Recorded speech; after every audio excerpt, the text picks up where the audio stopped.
Não. Isto é fracionado segundo classes sociais e determinados grupos sociais.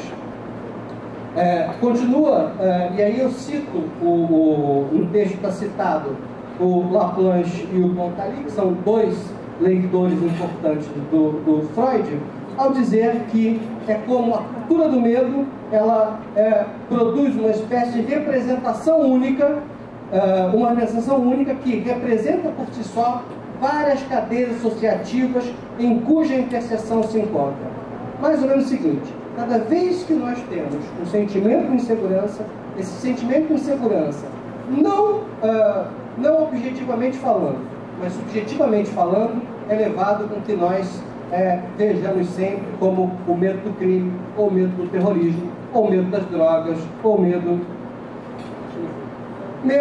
basicamente, por favor, das classes perigosas e do medo do crime. Isso é famosíssimo.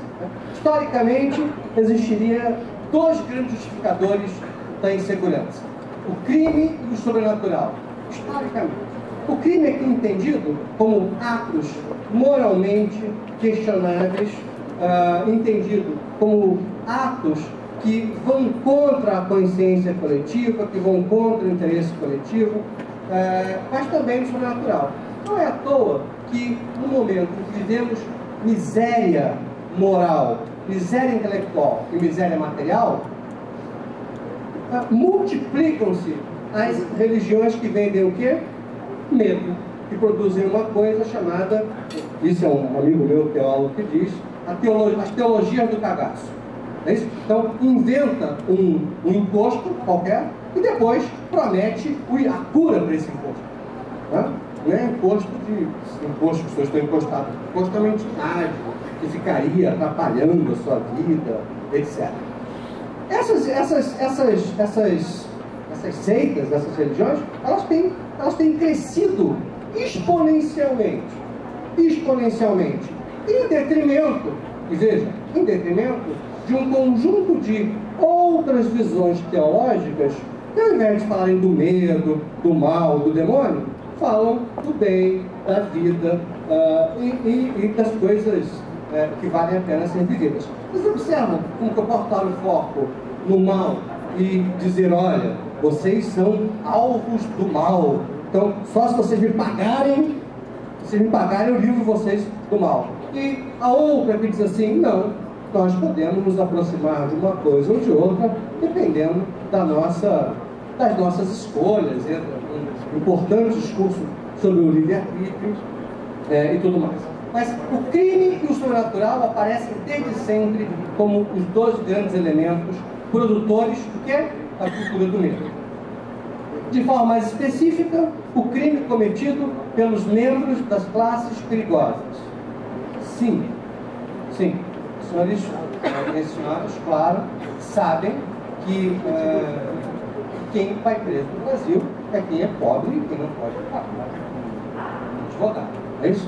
Vocês não sabem, fiquem sabendo, mas a essa altura do campeonato, o pessoal que militou minimamente, que estagiou minimamente lá na delegacia do Rodrigo, no MP, onde quer que seja, já descobriu que quem vai preso é quem não tem direito à defesa, não consegue um bom advogado, um advogado. Então, nós temos muita gente presa não porque eles tenham cometido grandes crimes ou graves crimes, mas porque eles não têm defesa e são vistos, direito à defesa, e são vistos como naturalmente portadores ou, lá, lombroso, como criminosos natos. Aliás, lombroso é o imposto que tenta entrar na cabeça de todos os senhores.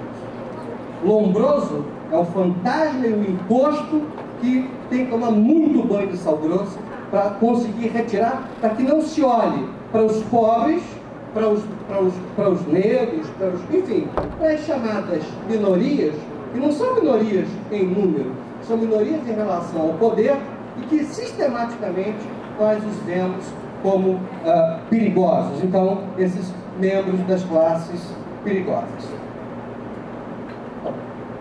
Mas quais os motivos eu perguntaria, e aí eu levanto uma hipótese fundada nesta questão que está aí posta para esse ângulo.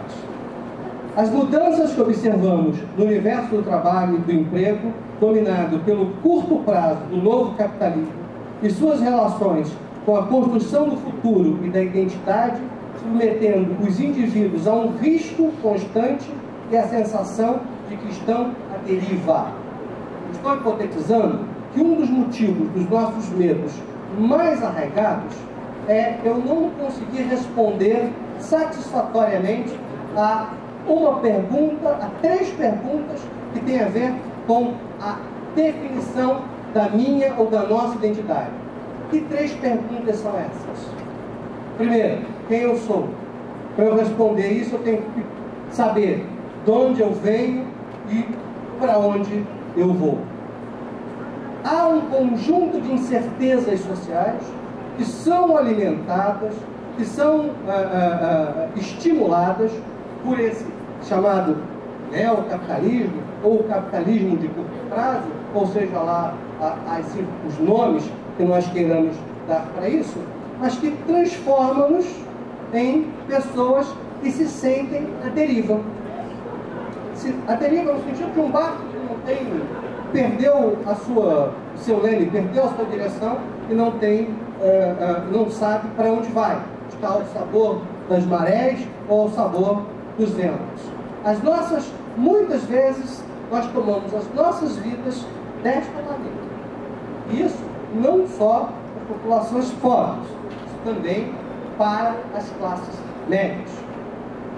Essa questão implanta na gente uma espécie de insegurança fundamental e, mais uma vez, como eu preciso transformar essa insegurança fundamental, esse medo sem objeto, que vira ansiedade, aonde eu coloco isso? Na figura do crime, ou na figura do imposto, ou na figura de um criminoso possuído pelo demônio. Por favor. Aquele cenário seria, contemporaneamente, o fator responsável pelos elementos que, percebidos difusamente, acabariam por personificar determinadas práticas ou grupos, como, por exemplo, o crime, ou pelo menos o que é assim percebido, e o criminoso. A angústia teria nele seus distorcidos objetos. E quando eu estou falando nisto, eu não estou ignorando a dor e o medo que as pessoas têm. É real. A insegurança e o medo, como nós ouvimos com frequência, né? O senhor não sabe que ter alguém invadido a sua casa, apontado um revólver, estuprado sua mulher, filha, cachorro. Pessoas, é uma dor real. É uma dor real. O que eu estou dizendo é que quando nós perguntamos, mas espera aí, isso aconteceu contigo? A pessoa fala assim, não. Você conhece alguém? Conheço. Não ouvi falar. Porque a ideia de que um roubo à residência possa resultar em estupro seguido de morte, ocorre, mas eles são certamente as exceções considerando os roubos. Mas nós ficamos completamente paralisados pelo medo. Então, algum tempo atrás, eu, no Rio de Janeiro, andava pelo Rio, um guri parou perto de mim e disse assim, estava dentro do carro, parou no sinal, assim, eu parei no sinal, parou. E aí o garoto apareceu assim e falou assim para mim, passa tudo no jantar. O carro era velho, o rádio era velho, o motorista também já estava a caminho dessa condição. Ele falou assim, passa tudo que o senhor tem, com a voz grossa, passa tudo que o senhor tem. Eu sou do Comando Vermelho e estou com uma 45 aqui. Eu olhei pra cá, era um garotinho, sei lá, seus 6, 7 anos. Olha, rapaz, que história é essa? Eu disse, meu tio, pô, vamos virar o rio para comprar um pouco. Eu falei assim, não vou te dar nada, porque você está se arriscando. Porque, né, alguém, outra hora, vai te machucar, porque você está falando essa bobagem. Isso é muito comum. As pessoas... E aí aquele sinal era conhecido como o sinal onde os menores do comando faziam assalto. Não tinha gente do comando, não tinha 45, não tinha nada. Tinha um bando de crianças utilizando esse recurso. É lamentável isso? Claro, mas as pessoas com medo entregavam tudo. Entregavam tudo ou saíam correndo, ou sei lá, se alguém pudesse, certamente daria um tiro num menino desse. Então o que eu estou dizendo, o que eu estou chamando a atenção é a desproporção e como que determinados atos ou determinados grupos sociais tornam a gente muito mais reativos do que deveríamos. Eu entendo que isso está ligado ao que que eu trabalharei em seguida, que é a noção de controle social. Vejam, toda sociedade, ela tem... Eu estou indo meio rápido, mas... desculpa. Toda sociedade, ela produz formas de ordenação e de organização de si mesmas. De organização e ordenação social. Não há sociedade que não tenha isso. Tá? A minha questão é que algumas sociedades produzem tipos diferentes de controle social. A minha hipótese, e essa é a agenda central o tema central da minha agenda de pesquisa, juntamente com a discussão do medo, que vocês verão como se encaixa, é que algumas formas de controle se fazem por aquilo que ele está, via integração social. O que significa estar integrado socialmente? Significa ter acesso à previdência, ter trabalho, mais do que trabalho, ter emprego, porque emprego é trabalho com garantia de trabalho. Não? Então, eu tenho direito a 13º, férias, fim de semana remunerado, enfim, aquelas grandes conquistas do estado de bem-estar social. E aí, essas condições de amparo, eu saber, tem acesso à justiça, saúde, educação, etc., isso produz, quando eu me sinto integrado, eu tenho a sensação de bem-estar, e aí disso deriva a sensação de segurança. Isso é o que nós podemos chamar de controle social derivado, ou que tem por fim produzir bem-estar. Eu utilizei a palavra clássica welfare, a ideia do welfare state, ou do estado de bem-estar social, cada vez mais atacado, cada vez mais colocado, cada vez mais desmontado, colocando os trabalhadores em condições precarizadas. E a condição precarizada? Eu não sei o que pode acontecer amanhã comigo. Portanto, eu não sei o que pode ser da minha família, eu não sei sequer o que vai ser de mim. Eu colocaria um conjunto de abusos de drogas psicoativas na conta desse risco. Posso colocar crime? Também.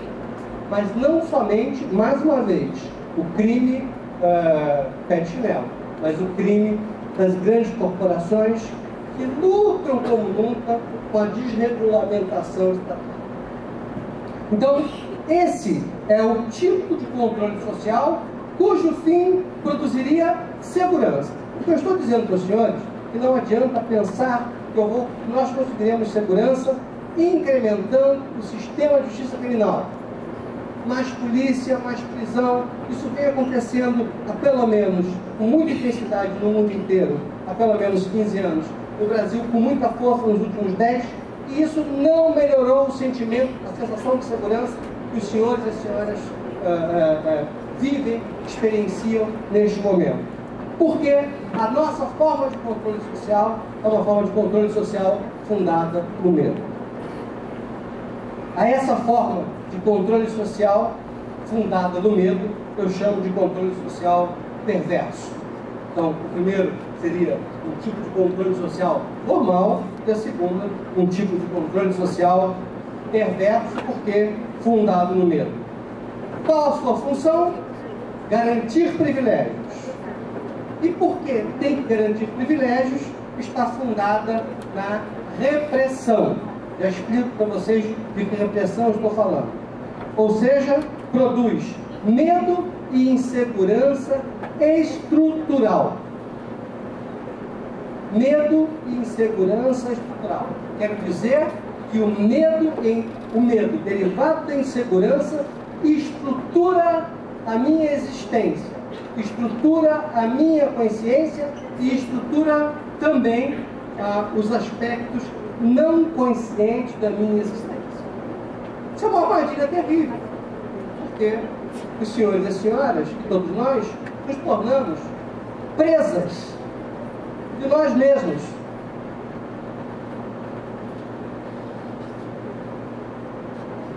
E aqui, é claro, que em cima disso, muita gente fatura. Faturam os radialistas, fatura, enfim, todo o sistema de justiça que ganha com medo e com prisão. Vocês já imaginaram que no Paraná, vou falar do Paraná, a média está em torno de R$ 1.500 quanto custa um preso? Mesmo o cara que tenha furtado alguma coisa e que não tenha sido entendido como crime de bagatela, enfim. 1.500. Um jovem preso custa hoje 1.500, a média. Há lugares que custa R$ 2.000, outros custa 750. É caro para burro. Isso é muito caro.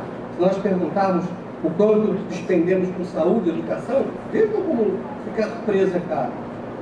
Um dia o senhor disse assim, o senhor concorda com tudo que o senhor falando, tem que matar todo mundo. Que é o que muita gente pensa, né?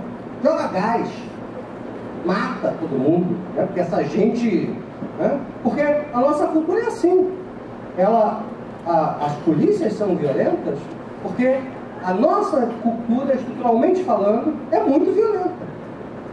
Então, se vocês pegarem aquelas discussões, eu gosto de ler, mais do que as matérias, se me mandaram uma matéria, toda hora me mandam alguma coisa e eu mesmo acesso isso na internet, os comentários abaixo. A nobre polícia, a nobre não sei o quê, é isso mesmo, tem que matar e tal. Olha, eu conheço gente que provou do seu veneno. É muito triste. Porque numa situação desta, todo mundo pode ser vítima. E vítima do crime e vítima daqueles que deveriam manter ou controlar o crime. Não é isso? No caso brasileiro, nós temos algo absolutamente singular.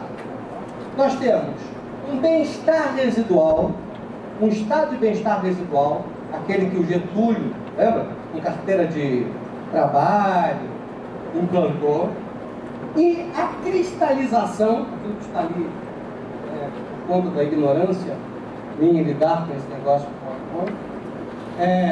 a cristalização do complexo penal, policial, militar.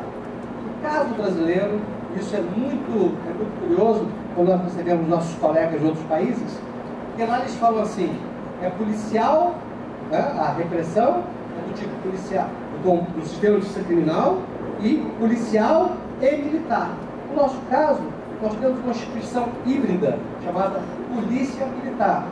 E como dizem alguns autores, é um oxímoro, porque se for polícia vem de polis, vem de vida civil, não deveria ser militar. Mas o Brasil é um país de contrastes, não é isso? E de contradições. Então, nós temos aqui a cristalização desse complexo penal, policial, militar, e o que eu apresento para vocês a partir de agora é como isso ocorre e é operado no modelo brasileiro, ou seja, na cristalização do complexo penal, policial, militar. A primeira delas é aquilo que o professor Edmundo Campos Coelho, num livro, num artigo, cujo título é este aí, a criminalização da marginalidade, e aí há um outro subtítulo, e a marginalização da criminalidade opera. O que é a criminalização da marginalidade? Falar em marginal, para quase todos nós, isso remete para a ideia de crime, não só da estrada, não só de quem está à margem. E vejam, quando falamos em marginal, não é quem está à margem do sistema de bem-estar, é quem está à margem da lei. Então, marginal é igual a criminoso. O que o professor Edmundo chama a atenção é que há a criminalização de quem está à margem. O Loïc Wacam, que alguns dos senhores devem conhecer, fala também em criminalização da pobreza. Isso tem produzido, no caso brasileiro, em função da nossa tradição autoritária, uma recorrente militarização das polícias. As polícias, elas, vejam, no momento em que o mundo inteiro tenta, claro, de forma um tanto quanto contraditória, porque a repressão tem aumentado no mundo inteiro, e as polícias brasileiras são modelos de repressão para o mundo inteiro, nós observamos cada vez mais, primeiro, que há no Brasil uma forte influência militar, falo militar das Forças Armadas, nos processos políticos e na organização do cotidiano. Um desses processos fundamentais foi o processo pelo qual se produziu historicamente as polícias militares, que, repito, não passa de um oxímoro, porque polícia, que vem de polis, se opõe à noção de militar, e aí não adianta tentar fazer polícia comunitária com polícia militar, porque não vão conseguir nunca. É isso? Aliás, o modelo das nossas polícias é um modelo absolutamente... Explicar isso para quem vem de fora é um problema, porque eles têm dificuldade em entender. Né? O que é isso? Duas polícias atuarem com a mesma base territorial e uma fazer uma parte do ciclo da polícia e a outra fazer outra parte. Então a polícia militar faz a parte ostensiva e a polícia civil faz a parte de polícia judiciária. É claro que os senhores e senhoras sabem que as duas acabam fazendo o que a outra deveria fazer. A polícia civil faz policiamento ostensivo e a polícia militar faz investigação, usando a P2, usando o que quer que seja. Mas há um enorme problema e cada vez isso é absolutamente... Para um sociólogo, para um antropólogo, não existem nas coisas do mundo coisas irracionais. Isso atende o quê? A uma forma de controle social perverso. Mas se fôssemos olhar do ponto de vista da racionalidade administrativa, isso é absolutamente irracional. Duas polícias que concorrem com na mesma base territorial, que brigam, não, a gente não briga não, eu dou muito bem com o delegado e tal, não sei o quê. Sim, mas não é uma questão de porque um policial civil consegue ter boas relações com um policial militar, mas nós temos aí um problema muito grande, a racionalização do sistema. Esses dias me perguntaram se eu via numa rádio lá de Curitiba, se eu tinha alguma esperança que isso mudasse. Eu falo sim ou não. Porque os lobbies dessas corporações são muito poderosos e atuam de forma muito poderosa. Mas é fundamental que se diga que esse processo de liberação das polícias transforma as nossas polícias em instituições pré-modernas. Elas não são modernas. Agora, por que elas continuam assim? Porque a função delas é basicamente, principalmente das polícias militar e civil, principalmente reprimir os povos. É isso? A Polícia Federal tem uma outra função, tem uma outra atividade, e ela mudou um pouco a sua cara e o seu perfil. Mas o pior de tudo isso é que houve um processo que nós conhecemos como, que eu tenho chamado de policialização das políticas públicas ou das políticas sociais. Quando eu falo isso para professores, por exemplo, e critico duramente um programa chamado ProERD, que é é um processo por intermédio do qual os policiais, até muito bem intencionados, tentam atuar para diminuir, fazer prevenção de uso de drogas e violência. E a primeira pergunta: isso é caso de polícia? Ou isso é um problema para assistentes sociais, psicólogos, psicólogas, pedagogos? Eu tenho a impressão não é um caso de polícia. Mas, enfim, a outra pergunta: por que as polícias não têm uma espécie de colégio interno? Uma vez que há problema de violência, de uso de drogas internamente, sim, porque as condições do trabalho policial são muito duras. Os policiais de base têm muitos problemas de ordem. Está aí um conjunto de estudos mostrando que o grau de estresse e de transtornos psicossomáticos por parte deles, não dos oficiais, mas principalmente dos praças, soldados, cabos, sargentos, principalmente, é altíssimo. É altíssimo. Então eu teria que ter um programa interno. Seria interessante pensarmos nisso. Muito mais do que ficar preocupado em usurpar a função da escola, enfim, de pedagogos, assistentes sociais e psicólogos e psicólogos. Mas essa policialização das políticas públicas vai mais longe.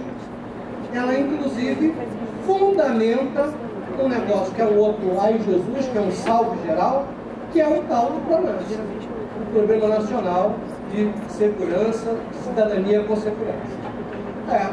Eu defendo a hipótese, e o Rodrigo está ajudando nesse negócio, de que essas políticas, digo uma coisa: por que uma política para os pobres, lá no morro, não sei de onde, tem que ir a polícia na frente? Por que tem que estar centralizado na mão do Ministério da Justiça? Qual o recado que eu passo para a sociedade ao fazer isto? De que essas populações são virtual e potencialmente perigosas. Entende como isso amplia a estigmatização? O fato é que o medo torna-se um negócio. E essa frase do Bauman é maravilhosa. No medo, a indústria do consumo encontrou a mina de ouro sem fim. O Zygmunt Bauman, aquele cara que escreve mais rápido que eu consigo ler. Perguntaram: já leu o livro do Bauman? Eu falo: não consigo, ele escreve mais rápido. Ouro sem fim e autorrenovável que é muito procurado. Para a indústria do consumo, o medo é pleno e verdadeiramente um recurso renovável. O medo tornou o moto perpétuo do mercado de consumo e, portanto, da economia atual. Uma economia política do medo, uma economia fundada no medo. O medo como forma de controle social. Querem ser controlados sem saber? Querem tentar desmontar o controle que possam ter sobre nós? Querem ser revolucionários? Pensem sobre os medos. Não é fazer revolução. Pensem nos medos que vocês têm. Pensem nos medos que lhes imputam, lhes impingem e que lhes obrigam a comprar qualquer coisa que os livre desse mesmo medo. Exemplos famosos: as guerras contra o terror, contra as drogas, contra o crime, a vigilância privada, aliás, algo seríssimo, porque nós observamos no mundo, principalmente no caso norte-americano, a privatização das ações das Forças Armadas, a privatização das ações da polícia, que é o fundo do poço. Quem quiser ver um trabalho genial sobre a privatização das Forças Armadas, veja um livro chamado Blackwater. Já tem aí em português, que fala sobre um grupamento, né, uma empresa que vende serviços de mercenários do exército americano. Finalmente, a indústria da segurança. Carros blindados, câmeras de segurança, etc. Só que nada disso serve para que a gente se sinta mais